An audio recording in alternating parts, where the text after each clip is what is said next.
सादर प्रणाम। माँ दुर्गा के 9वें स्वरूप की ओर बढ़ते हैं, जिन्हें हम माँ सिद्धिदात्री के नाम से जानते हैं। अब जैसा कि नाम में ही सब बात छुपी है कि सिद्धियों को देने वाली माँ सिद्धिदात्री है। कल हमने देखा कि अष्टमी का पूजन भी बहुत महत्व से बनाया जाता है और आज नवमी का भी। अष्टमी का इसलिए महत्व से बनाया जाता है कि ऐसे कथानक है कि नारद जी गुरु रूप में जब पार्वती माता के जीवन में आए तो उन्होंने उन्हें उनके पिछले जन्म दिखाए और उन्हें इस जन्म में भी भगवान शिव को प्राप्त करने के लिए साधना के लिए प्रेरित किया। गुरु का यही तो रोल होता है। गुरु जब भी जीवन में आता है हमें हमारा पहले का बोध कराता है कि जानो कि तुम कौन थे और तुम अब किस में फंसे हो, ये सब छोड़ो और फिर से साधना में, तपस्या में और भगवान की तरफ अपने कदम बढ़ाने में लग जाओ। असतोमा सद्गमया तमसोमा ज्योतिर्गमया मृत्युर्मा अमृतंगमया। तो गुरु जब जीवन में आता है तो यही होता है। और क्योंकि 8 वर्ष की आयु में पार्वती माता को यह बोध हुआ, इसलिए अष्टमी का पूजन भी हम माँ को महागौरी रूप में कल करते हैं। कल हमने उसके बारे में बात करी थी। अब हम नवमी यानी सिद्धिदात्री के रूप में माँ को समझने का प्रयास करते हैं। जब कल मिलन हुआ आज्ञा चक्र पे, आज सहस्त्रार सिद्धियों का खिलना। सहस्त्र माने होता है 1000, इकाई, दहाई, सैकड़ा, हजार उर्दू का शब्द है, हिंदी में उसे सहस्त्र कहते हैं। Ones, tens, hundreds and thousands. तो 1000 पेटल लोटस आपने देखा होगा महापुरुषों के जीवन को जब हम देखते हैं, उनके चित्रों को, या भगवान बुद्ध के बाल घुंघराले वो किसी सलून में जाके तो उन्होंने नहीं कराए थे, वो ये डिनोशन है, इनके विचार यहीं से। कानन कुंडल कुंचित केश हनुमान जी के, घुंघराले बाल कृष्ण जी के, कर्ली हेयर बुद्ध के, they are depiction that thousands of spirals of thoughts are going on here.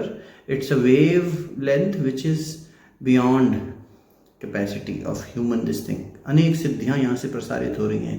दूर का देख पाना, दूर का सुन पाना, दूर की सोच पाना, क्लैरवॉयंस, क्लैरऑडियंस, इस तरह की सिद्धियां और अनेक ऐसी चीज़ें जो महापुरुषों के जीवन में हमें देखने को मिलती है और जैसे क्योंकि वो हमारी लॉजिकल बुद्धि से परे होती हैं तो हम उससे चमत्कृत हो जाते हैं। Therefore we call it magical और मिरेकल और मिस्टिक। तो ये जो स्थिति है सहस्त्रार के जागरण की, जहाँ पर अनेकों सिद्धियाँ जागृत हो जाती हैं। तो सिद्धिदात्री वास्तव में साधना की पूर्णता का, या यूँ कह लीजिए कि जो अमावस्या के बाद में हमने पहले दिन यात्रा शुरू करी, अब वो पूर्णता की ओर पहुँचने को हो गई।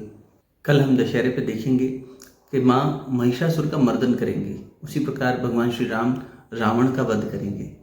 कहते हैं रावण बहुत ज़्यादा शक्तिशाली था, इतना ज़्यादा तपस्या का बल था उसके पास कि माया को अपने वश में करना उसे आता था और उसने अनेकों राम प्रकट कर दिए थे, अनेकों राम के रूप प्रकट कर दिए थे। तो युद्ध करना बहुत ही मुश्किल था, इतना सरल नहीं था रावण को मार पाना। भगवान के लिए सरल था, लेकिन हमें ये दर्शन मिलता है कि भगवान रावण भी कम शक्तिशाली नहीं था और भगवान ने अपनी शक्ति से उस मायावी को शांत किया। तो उसमें भी माँ को उपासना करके, माँ शक्ति की उपासना करके भगवान श्री राम ने अपने शक्तियों का नियोजन किया और उसके बाद में रावण का वध किया। तो साधक के रूप में कैसे हमें उसकी गरिमा क्या है भगवान राम अपने जीवन से बताते हैं। गुरु जब भी आते हैं, महापुरुष जब भी आते हैं, अपने जीवन से साधक की, शिष्य की गरिमा हमें सिखलाते हैं कि भक्त को कैसा जीवन जीना चाहिए, साधक को कैसा जीवन जीना चाहिए। और भगवान श्री राम भी वही करके हमें बाकायदा अपने जीवन से समझाते हैं कि अपनी सिद्धियों को अपनी इकट्ठा करो, अपनी शक्तियों को, तो उससे सिद्धियां पैदा होंगी। हनुमान जी के जीवन में भी माता जानकी के आशीर्वाद से ये बात आती है और इसलिए बाबा तुलसी लिखते हैं कि अष्ट सिद्धि 9 निधि के दाता असवर दीन जानकी माता। ये 8 सिद्धियों का नाम गणेश जी के भी जीवन में आता है कि इनकी 2 पत्नियां थी, रिद्धि और सिद्धि, जिससे 2 बच्चे हुए, शुभ और लाभ। तो रिद्धियां हमेशा होती हैं बाहर के वैभव से, आपके जीवन के जो बाहर के स्किल्स हैं, बाहर की कैपेसिटीज हैं, उनसे जब गणेश रूपी बुद्धि, सद्बुद्धि का मिलन होता है तो जो रिजल्ट होगा वो शुभ होगा, इसलिए वो शुभ रूपी पुत्र प्राप्त होता है। और लाभ प्राप्त होता है गणेश जी का मिलन यानी सद्बुद्धि का मिलन, रिफाइंड इंटेलेक्ट का मिलन जब होगा सिद्धियों के साथ में। तो सिद्धि क्या है? अष्ट सिद्धि, 8 सिद्धि। ये 8 सिद्धियां क्या हैं? हमारी इनर फैकल्टीज हैं जो कि हमारी स्पिरिचुअल जर्नी में हमें मिलती हैं। वो क्या हैं? जैसे मार्कंडे पुराण का अगर रेफरेंस लें तो वहाँ ऋषि मार्कंडे लिखते हैं कि अणुमा छोटे हो जाना, अणिमा अणि की तरह, अणु के समान छोटे हो जाना। जैसे सुरसा के सामने हनुमान जी हो गए थे, फिर अचानक बड़े हो जाना, फिर भारी हो जाना, अंगद ने पैर जमा लिया, अणिमा, लघुमा, गरिमा, इस तरह से। और फिर सबको प्राप्त, जो आपको चाहिए उसे प्राप्त कर पाना, ईशित्व यानी कि ईश्वर के समान सर्वव्यापी होने के लिए आपका एक्सटेंशन हो जाता है। तो इस तरह की जो कैपेसिटीज़ है जो हमें महापुरुषों में, गुरुजनों में दिखती है कि इनके जीवन में भगवान तुल्य शक्तियाँ थी।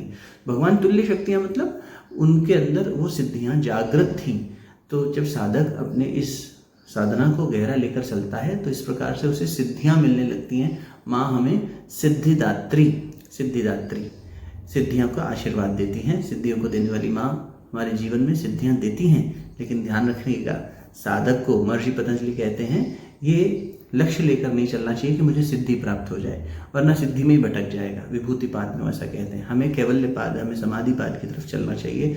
यानी परमात्मा को, अर्जुन ने कोई सिद्धि नहीं मांगी, अर्जुन ने पूरे परमात्मा को मांग लिया।